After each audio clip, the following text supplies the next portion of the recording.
far, what I figured out, if I get whiskey drunk, I love everybody and we're all best friends. I got blackout on tequila for the first time, and I was like, it's time to settle every beef I've ever had. Right now, in this Waffle House, we're getting it done. Now, I hit the blackout point. I was at a party with my friends, and my friend saw it. He saw my face change. He was like, hey man, let's get you out of here. You've done good at the party. You either die a hero, or you live long enough to see yourself become the villain. And I looked back at him and went, I'm the Joker, bitch. That was the last thing I remember. Everything went black after that. I got to wake up the next morning, see all the damage I'd done. My favorite thing, calling my father at 3 a.m. And then when he didn't answer, I texted him, you're a bitch for real on God. I've never said that out loud my entire life. And I was like, let's try it out on my dad at 3 a.m. This is the time to find out. No, I am an idiot. I'm an idiot, which makes dating hard. Dating at 22 sucks because I'm stupid. Also because I look like every girl's last stop before she just admits she's a lesbian. It's fine, it's a market. You know, a lot of dyed hair and facial piercings. Not a lot of dads.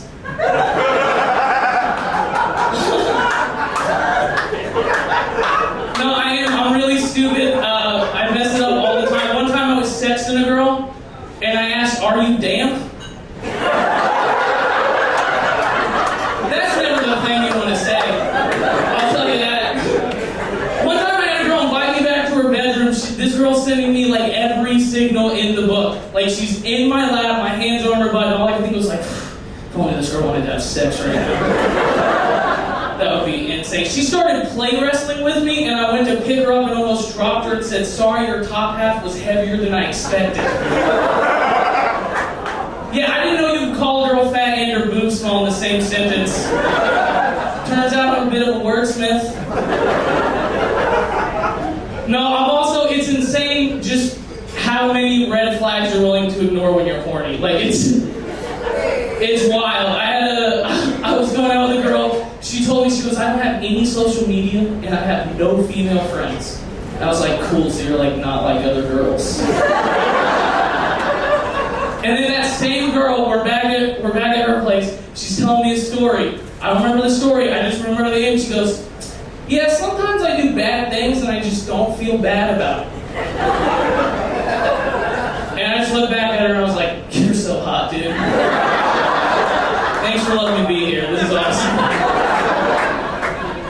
I do owe that girl some credit though, because she didn't introduce me to like the single greatest feeling in the entire world. Not sex with a woman, but she got me to go out dancing one time, and I was dancing, and I hit a move, and a group of black kids went, hey!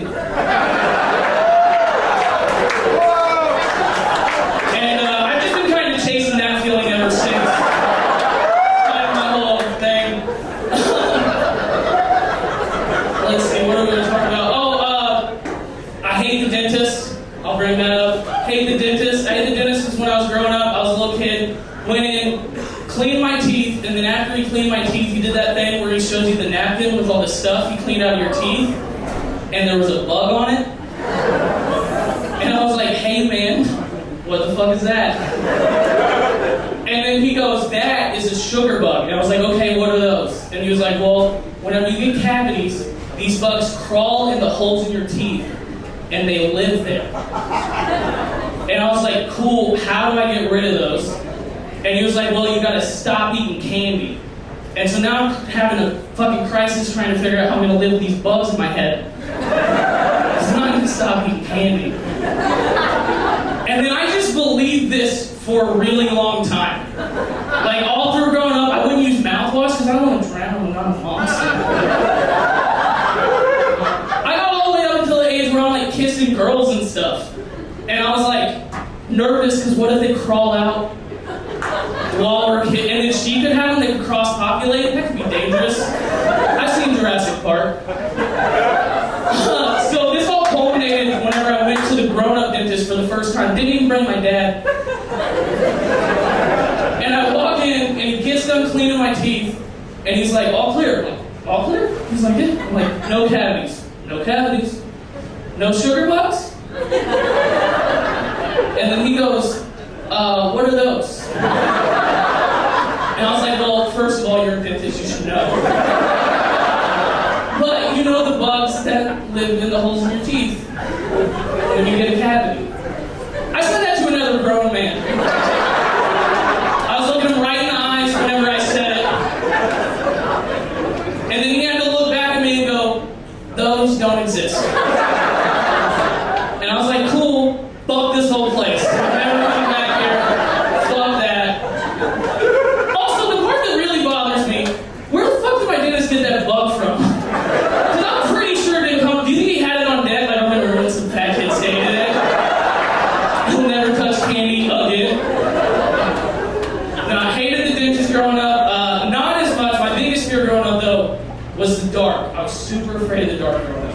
So I had a nightlight on the foot of my bed like my whole childhood. Until one night I kicked my blanket off the foot of my bed and it fell on the nightlight and it caught on fire. Yeah, you know what's way worse than waking up in the dark? It's waking up on fire. It's way worse every time. But taught me a valuable lesson. I yelled because I woke up on fire. My mom comes running in. And she goes, go get something to put the fire out. I'm like, that's kind of what I called you in here for. But let's not get into some semantics right now. So I run to the fridge, and I'm a little fat kid, and I open up the fridge, and in the fridge there's a pitcher of water and a pitcher of Kool-Aid. And I grab that pitcher of Kool-Aid. Because even in like an emergency situation, I was still like, water? Ugh. So I ran, threw the Kool-Aid onto my blanket, put the fire out. My blanket was sticky for like a week. Unrelated, I was just 13. But I learned a valuable lesson. I was like, I don't handle emergency situations well. And I was like, keep that in the back of my mind. Probably won't come up again. Until a few years later, I work at a hotel downtown.